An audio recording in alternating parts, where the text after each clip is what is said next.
Hi everybody and welcome to SA Rugby Magazine. I'm Kevin Ferguson, the money man. I've got legs of thunder, Percy Montgomery. Percy, the last time I saw legs like that, they were kick-starting a 747. Thanks. I've got Petrified what's going to come out your mouth now. Zelim Nell and Mark Johan. And I think the great topics this weekend to discuss, this weekend's game. France versus South Africa. I'm more confused this week than I was last week, which my wife would say that doesn't take much. But the reality is, there's nothing that I gleaned from last week. I thought we would get a sense of order in world rugby, and there's nothing that came through that I could say, yeah, categorically there's one team above the other. You got Australia grabbing a last-minute win against France. You had New Zealand going through the paces, putting away a very poor Welsh side. You had Argentina upsetting England. And of course you had South Africa losing by 3 points with no recognized kicker. Can we make sense of this rugby world for the audience out there, or at least try? No English. That's one of your best intros I've ever heard. That was magnificent. Thank you. Well, shall I start it up? You started up, man. Okay, so we have no recognized kicker, and I think both me and Percy said last week, that's a bit, you don't go into a game like that with no recognized kicker. But then I hear Neen Nauber saying, I had to go over that several times to pronounce it right, saying that, circumstances had led to the situation, and that, how is he going to learn? And now the kicking's with Cheslin. So I really don't understand the logic. I don't think that South Africa care about these tests.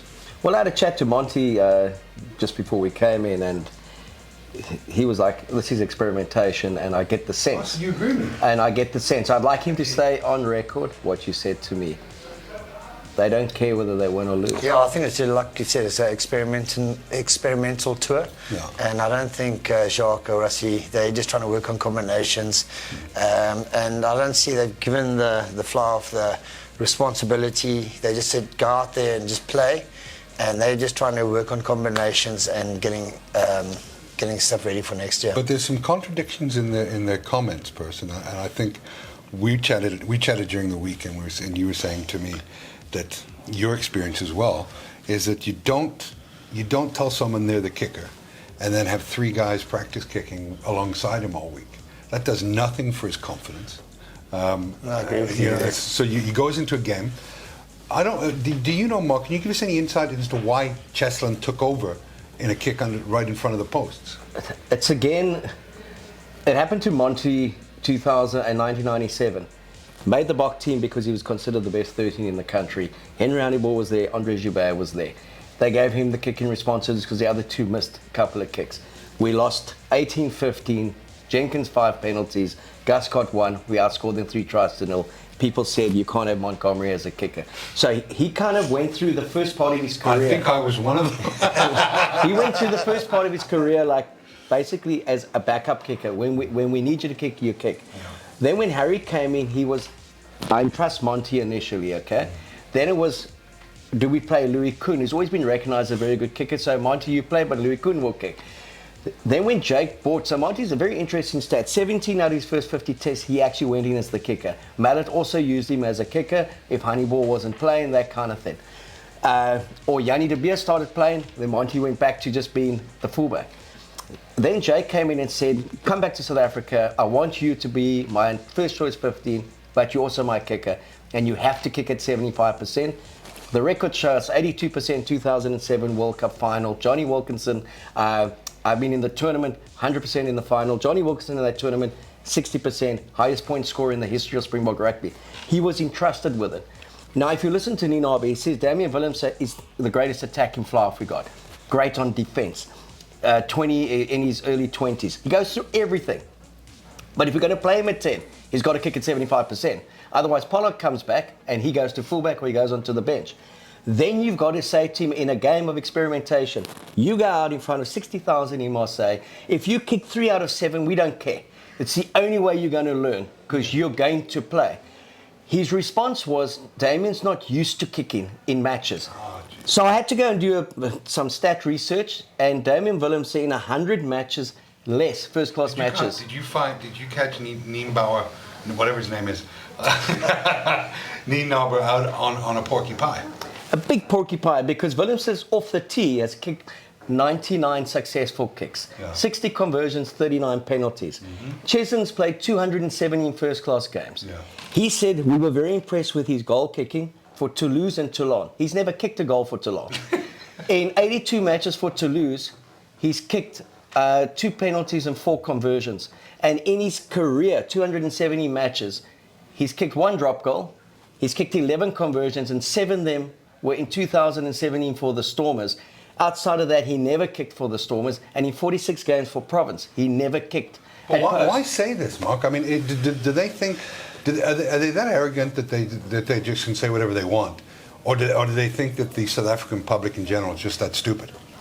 I just think there's this God complex around them because they won the World Cup and they beat the Lions series, that it doesn't matter what they say, it's accepted. Nothing is challenged because there's an intimidation. People are, Rassie's technically so good, he's got the videos and he produces it.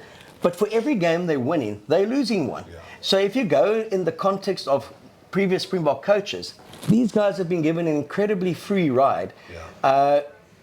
If you look at the selections they make, the results that they get, I was particularly disturbed by the video that was posted when they lost to Wales in the last minute, 12-11. And Rassie's comments to the team was, what would be the difference if we had won that game by points or lost it? It's cuck to lose, he said those were his words, but what's the difference? We learn from it and we move on. First time in our history we've ever lost to Wales at home. Picked an experimental team. Zels' belief, and you're coming now, was it was picked to fail. And you kind of get the sense there were certain things picked for Ireland to kind of fail as well, to enhance the player that's not there. And this team more, if you look at the pack, is probably a more confrontational pack that's been picked. Especially against But if Willemse comes through and kicks 8 out of 10, Pollard is gone. Yeah. You can't then bring Pollard back. No. And so, Pollard is their number one, and they want to bring him back. And they want him to play in the World Cup. So I've been very surprised with the selections, but also... Well, there's no way on God's green earth that Cheslin will be kicking for us at the World Cup. And under no in a World Cup final. There's under no circumstances. So what they're saying is absolute bollocks. You know, we saw that in 2011. New Zealand lost nearly every fly-off. They lost them in the game. Perry Wipu stepped up and he banned over 7 penalties against Argentina. And this was Perry Wipu is a god. He missed 5 kicks in the World Cup final when New Zealand would have been out of sight. And then they were 8-7 and hanging on for the last 40 minutes because they didn't have a kicker. And Stephen Donald had to come off the bench and kick one. So this guy says it all the time. Take your 3 points in Test rugby, build scoreboard pressure, and it's a massive risk when we are not playing the kind of rugby that we score 5-6 tries a match. Well, the dynamics of a game change, Mark, because as you know, and to the less educated fan out there, if you know that they can't kick their points, you're going to cheat everywhere on that field. You know, and it makes your defense so much more blanketing because you can cheat. And you get a penalty, you know they're not going to kick for points, or if they do, you know they're going to miss. So what's the punishment? And that's why it's important to have a kicker. But I also recognize the fact that who cares if winning this game means nothing. It actually does. France have everything to the motivation for me for this weekend is all France. They haven't beaten the Springboks in 13 years. You know, they want to win this and lay down a marker and bully South Africa's forward pack. That, in my opinion, is what they want. Are they going to try? They're going to try. Well, yeah, they're going to try, but they've got a pretty good team in order to do it. I don't see any result other than a France victory this weekend. Percy's saying no, but then Percy's played for the Boks. You know? So I know his motivation. Right. I love him to death, but I mean... As long as we're not playing Harry, we're not going to do the same we did with Argentina, you know, not kick the ball, you know, and just...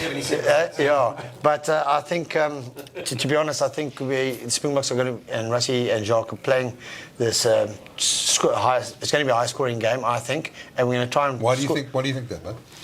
Because obviously we don't have a goal kicker, and... Haven't you been listening? We are... But I think he's just testing combinations, and we've got basically the same. Did you say it's not going to be a high-scoring It game? is going to be a high-scoring game. Okay. And we're going to score a lot of tries. I think Boks will score at least 4 tries. And if we get the odd penalty in there, odd conversion, so be it, you know. Who's going to kick it over? Les Bleus. Zels has a theory on the box, okay? Yeah. But if you read his timeline, he's got a lot of theories. But he has a theory on But the he is a box. flat earther, eh? Yes. No, I'm not a flat. No, he's not. He's not a flat earther. That's Kyrie. That was last week. Yeah, debatable. Okay, so my feeling about the Boks is that they're going to take Johan Cruyff to the World Cup. That is their plan. They will pull out all the stops to take Johan Cruyff to the World Cup. He's been lined up to have a fantastic game against Munster, shoot the lights out, score a lot of points, get public support for his inclusion. I think Damien is a guy they see utility value in, but they don't really rate him as the guy they want to start at the World Cup, which I think is a big mistake. I highly rate Damien Willemse. Yeah. He's a guy who's kicked clutch kicks for the Boks before, so I don't necessarily agree that he's not a goal kicker. He's not a guy who is the primary goal kicker at his Well, any union. confidence that he had, any confidence that he had before that Ireland game is pretty much gone. But if you wanted to get rid of a guy, that's what you do, right? Yeah. You give him the first kick he misses, you're like, yep, you're out, Chesson, you're the guy, and let's move on. So also to line up 3 other guys to be taking Precisely. practice kicks with him during the build-up to this. yeah, just Well, I mean, you take the Pollard kicking in Bloemfontein. I mean, the kick he shanked there, Mate. he wasn't replaced as a kicker. I tried to duplicate it though, didn't I? No, you did. No, that was Australia. The one in Bloom, you may have had a go. Was there an easier one that I could have taken? Yeah, Colby kicked it on. exactly. So, Yeah, so I think that's. I don't think they were trying to beat Ireland. I think they are going to try and beat France, and I think they're going to get it right. I think they will beat France. France have got a monster pack of forwards. They've got this reputation that they're the big pack in town, and the Boks will never ever not take the bait on that. And they're on a massive win streak. no, but just going back to that, and my man here who comes in every week and says, Who's your man? Zels, they're doing this for a reason, mate. They're doing it for a reason. And when they picked the side against Wales in Bloemfontein, everyone's like, wow, it's like a barbarian side, myself included, always giving the Boks a benefit of that. He said, this one's designed to get rid of Marcel Coetzee forever, which happened. Exactly. It's designed to keep Evan Roos here, that he doesn't go play for France. 40 minutes, gone. It's designed to do certain things. Yeah. And also to say Well, to Rassie is a master tactician. yeah. There's no doubt about And that. also to say to the public, I mean, I go back to 1998, it was, 1999, like 2000, and there was a big media frenzy to pick Louis Kunit flyer for the Springboks. And Nick Mallett I rate him in Super Rugby, Currie Cup, but he's not a test flyer. He will never get my backs going, etc., etc. And before the Tri-Nations, we played the Mandela game at the Colonial Stadium, and he picked Louis Kuhn at fly-off. And Louis Kuhn had an absolute meh. We lost 44-23, and all Mallet said afterwards, I hope I never have to read again who should play 10 for me. So he was willing in many senses to not drop that game to prove a point that get off my back. Mm-hmm. And I just feel there's been a lot of selections made in the guise of experimentation to shut the public up and to shut the media up and to say to the public, you listen to these monkeys. Come on. This is why we're doing it. But my point every week is, if you were winning 80% of your games, then you shut us up. But if you're getting knocked over every second game, then you're getting a lot wrong as well. So it's our right to question it. It's a lot of losses to prove prove himself right, if you know what I mean. Sure. And I do think they've targeted France on this tour. But they didn't target France with Moni Lebok. He was never in the equation up until 2 weeks ago, okay? Yeah. I also don't understand what they're trying to do with Evan Roos. He's not in the A-side game that's been played on Thursday night. He was drafted over there again because Ulrich Loh was injured, but Ulrich Loh's been drafted back into the A-side game. So and each coach is allowed that. I mean, you said that Sure. a couple of weeks ago. Sure. I remember myself phoning Nick Mallett and saying to him, why haven't you picked Henny LaRue? He's fit again. And he said, because I don't rate him. I said, well, you can't argue with that. What do you say? He rated Honeyball and he rated Dick Muir as a centre over Christian Stewart, and that was it at that stage. So if a coach just comes out and says, I don't rate Marcel Coetzee, that's his call. End of But don't conversation, say yeah. he still needs to do 4 or 5 other things. I still want him to do that. And then the other player comes out and does the exact same thing that player's not doing. And he's like, but we see the value of his performance and what he's going to do. So I don't think there's been a hell of a lot of honesty from within this camp. And it's come post the World Cup win. These guys were the most humble when they came in before the World Cup. They won 7 out of their first 14. They were honest and transparent. And since the whole debacle with the video and the Lion series, it's like subterfuge all the time. Yeah. These guys, it's like a political organization. Yeah. They had alignment camps. No one knew about them. Who was in them? You know, so that troubles me in the sense of what's going on. But we certainly have the players to go out and actually win these test matches. And I've been one of those people saying France is not this superpower that we think they are. I felt Australia had the game to beat them last week at 29-23. I thought, God, you've nailed one for the weekend after Wales let me down. And then I just saw these missed tackles going and 30-29. And then just Tommy Wright. that first 15 minutes of that Boks camp where we had 17 phases and we didn't break one tackle. And Ireland have come out and said, do you know what? We stood up to them physically. We fronted them in the scrums, in the line-out. Jacques came afterwards. Our line-out was ineffective. Our scrum was ineffective. That to me was quite a morale-sapping acknowledgement because we've always said Ireland's forwards can never be more physical than us. Exactly. And they were. They were, and they were. You know, Scott Gibbs sent me a text. Time for youthful injection in the Boks. Ireland's fundamentals just too good. And that's why they win the close one. But what does Scott know? Monty Welshman. He knows how to bounce off the run. I'm kidding. I'm a huge Scott Gibbs fan. You know that. Look, it's like I say. What do we make of England's loss to Argentina? Well, that's one I called. Yeah, we did. And everyone lauged at me. I was one of them. But you're an easy guy to laugh at. Yeah, I am. But you know, I did call that one for the shock value. You were wrong, but you were right by mistake. That was by default, not by design. I never But expected you know, anytime we can shut Eddie Jones up for a week. That's a. But did you see Eddie Jones's comment? Mate, there's nothing to fix here. But listen, it's the same thing though.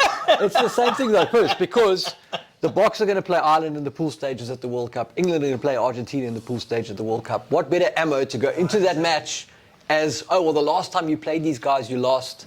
That ammo, that fuel that you get from that. The Boks especially. I don't know if the Boks can beat Ireland in Dublin and then again at the World Cup. I think losing in Dublin and going into that World Cup game with people questioning. Here's the question I have for you, Ziz. Who cares? What difference does it make whether we beat Ireland at the World Cup or not? We're still playing France or New Zealand. That depends on the result. At least you get to choose, though, right? If you can beat Ireland. Well, no, you don't get to choose can't because know. do you know who's going to win between France and New Zealand? Sure. So I do, Okay, but I can't tell the you. question I want to ask Monty, he played 102 tests for the Springboks. And as he always tells people, he is Bok Bafok, okay? Yeah. There's not a bigger Boks supporter. There wasn't, and one of the greatest players to Other ever than play. Jack White. What do you make of when people keep on saying, do we care if we win or lose, as long as we win the World Cup? And that's such a lottery because you can lose But a World Cup by one minute in extra time through a bad refereeing decision. Does all the losses in the 4 years make up for Is that? it worth it? Yeah. We've dined out. Yeah, listen, we don't like seeing we don't like losses. South African supporters do not like to lose. You know, we're very fanatical supporters, and it's actually a hard pill to swallow. Actually, seeing our national team lose by 3 points. You know, I'd rather lose by bloody 14 points, but not by 1 or 2 points. So I think it's a tough call, you know. If I was to, can I ask you this question? Would you take in 3 years after the World Cup? Would you take 8 losses against reputable teams? I don't mean Italy and the likes. I mean good, solid to tier 1 rugby clubs, rugby international clubs. Yeah. Would you take 8 losses and winning guaranteeing win at the World Cup, or would you take losing the World Cup and winning 6 more of those? No, 8? I'll say, listen, it's winning the World Cup, definitely. I'd rather take those 8 losses and win the World Cup. And this is what the Innovia Tour is. And the thing is, it's going to be so tough next year at the World Cup because the gaps a lot closer in all nations. You know, so it is going to be harder for us. But we've seen what Ireland are. They're number one. I'd rather let them be number one now, and we can catch up. And with some of the Rassie is not stupid, and Jacques, they're not. They know that I believe they have a plan. They've got their World Cup team. They're just getting players to back in case of any injuries. So Can I ask you this question based on that, all of you? Did winning the 2019 World Cup give them the license to dine out? Because they've done it before. If that was a new coach who came in, or if they had lost the World Cup but had been given another 4 years, would we be saying we still accept the 8-10 losses in 2 No seasons? chance. Completely different. Completely different. So do we then just have to accept you guys got a free pass for 4 years, and the only way you'll be questioned again is if you don't win the World Cup? No, look, I get what you're saying. My thing is there's been such disruptions due to COVID. Yeah. I think that dining out, look, it's one hell of a party when we win the World Cup. And that's, you know, you never have the kind of celebrations. biggest prestige, yeah. All 8 celebrations of winning 8 games during the 3 years don't even come close to that build-up and the emotionality that you invest in the World Cup. For me, winning the World Cup is the pinnacle of any rugby team. And look, I'll be the first. This is why I'm not going too hard against Rassie. I don't like their communication, and I think they have gotten arrogant. But he did devise it. But he took a team that had lost to Italy, that had lost to Wales, and we accepted those sort of results. And, you know, and we're sitting in a situation now where he's losing to Italy. I think they're going to lose to France, and they may well lose to England. They may come back 1-3 on this tour. Hopefully not, but that could be the reality. But if they win the World Cup next year and get the one game, their game they've got to get right is the quarterfinal game against France or New Zealand. And if they win that game, that will mean more than 8 victories. Just that quarterfinal alone, to me, Mark, will be worth more than the 8 test victories over 3 years. But using that rationale then... Yeah, there's nothing rational about my rationale. No, using that rationale, they know they can beat New Zealand. They've done it before. Now, they have to go and beat France to put doubt in France's mind. So I believe this is their big one. Correct. The world's raving about this French team. They're a youthful team. Correct. Now they've beaten the All Blacks. They've beaten Australia. They've beaten England. So the Boks then come and knock them over. All of a sudden, France is thinking, God, if we play them in the quarterfinal, at home with that pressure, we're out. But France knocks them over. With that French mentality, it's like they're not even a factor anymore. We don't worry about them. But Mark, it could be dangerous for us as well, South Africans. If we beat them now, then they're going to up their game. But the same thing happened in 2007, the year before. We lost in France, and Jake said to us, "Remember this feeling of loss. We're playing France. We're going to play France the following year." Yeah. And just remember the feeling. It was like you said to me earlier, Persa, a year is a long time. A year's a hell of a long time. A lot can happen, yeah. Well, a week's a hell of a long time. If I look last World Cup, and I think that's the perspective I'm trying to bring to the party. We ended the 2018 with 7 wins from 14, and we lost the last game at the Millennium Stadium 27-13, and we got pumped by Wales. And we went to the World Cup, and we fought tooth and nail to get past them and edge them in a semi-final, which was always going to be our toughest game. So I'm not for 1 minute dismissing where the Boks are a year out from a World Cup. What I keep on challenging is I feel they've missed this opportunity to build an incredible squad in terms of depth. So if you are going out and losing, go out and lose with kids.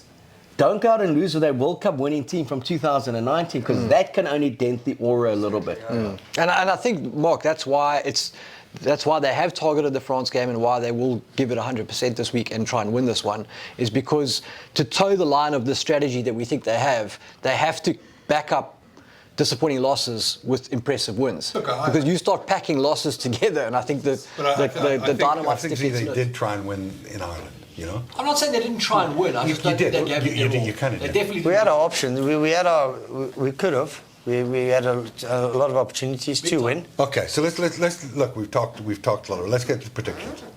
I mean, we could talk about this all day, and we love it. We love it. Not that I offer any insight, but I do love talking about it. Let's get into the predictions. The bookies have them favored, France favored by 4.5 points.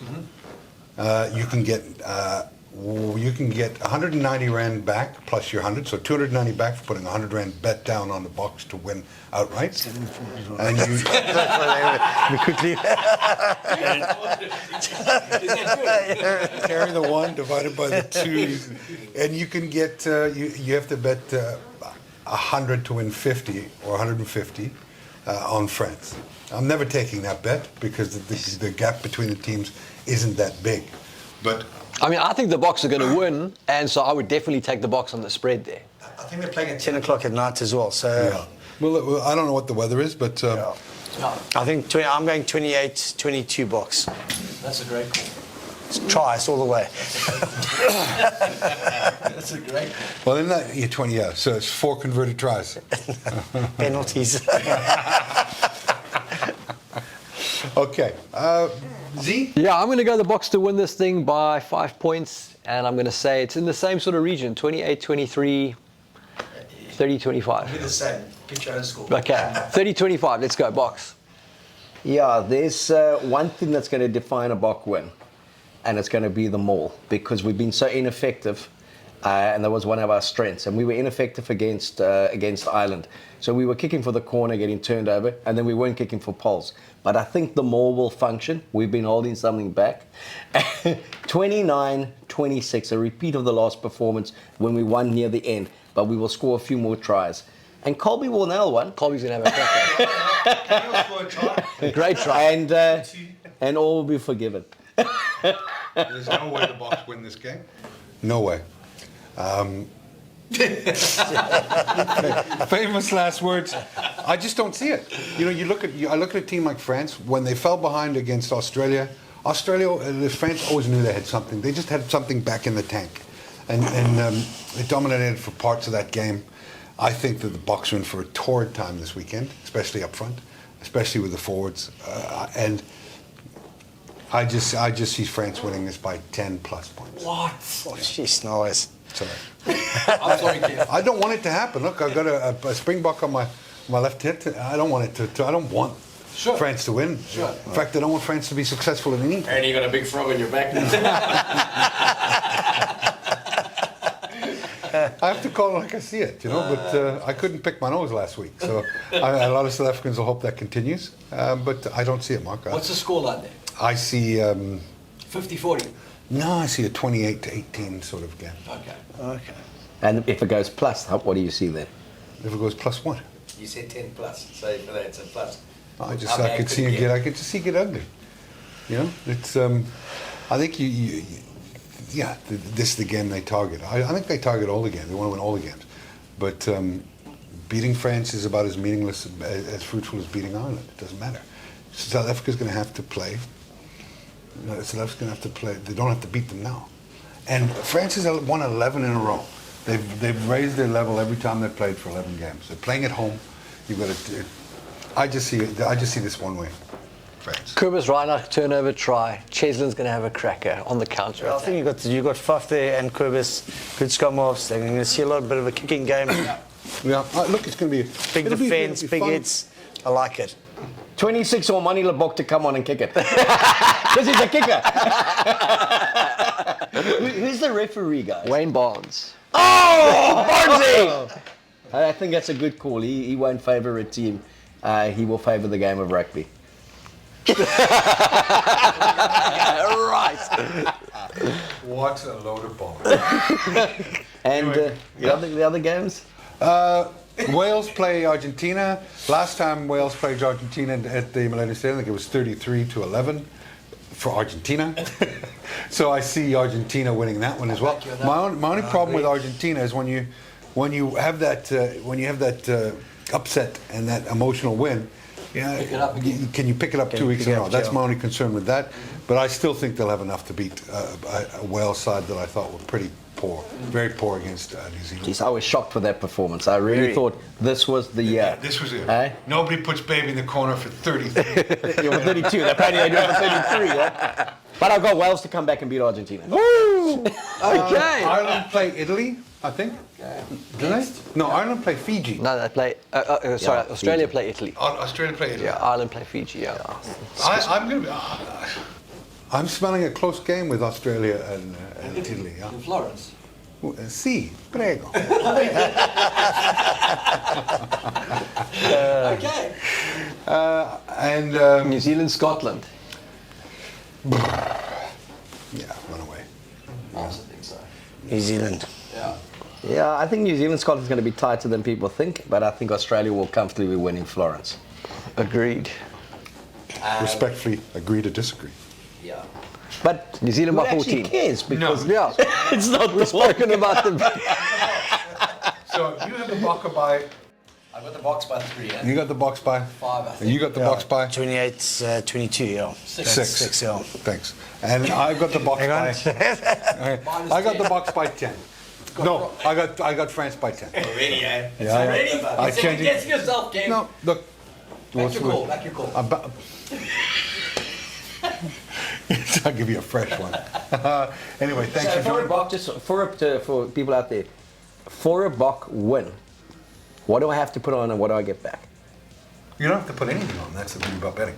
No. So my 29-26 prediction, if I put down 1,000 rand that the Boks will win Yeah. on the odds, what am I going to get? You're going to get 1,900 plus your 1,000, so you'll get returned 2,900. And for a France win? If you bet 1,000, you'll get 500 plus your 1,000, so 1,500. Who wants to bet on France? It's not the soccer World Cup. Anyway, guys, thanks for coming in. Always a pleasure to chat with you guys. Pleasure. I hope you enjoyed the show. Thanks, folks.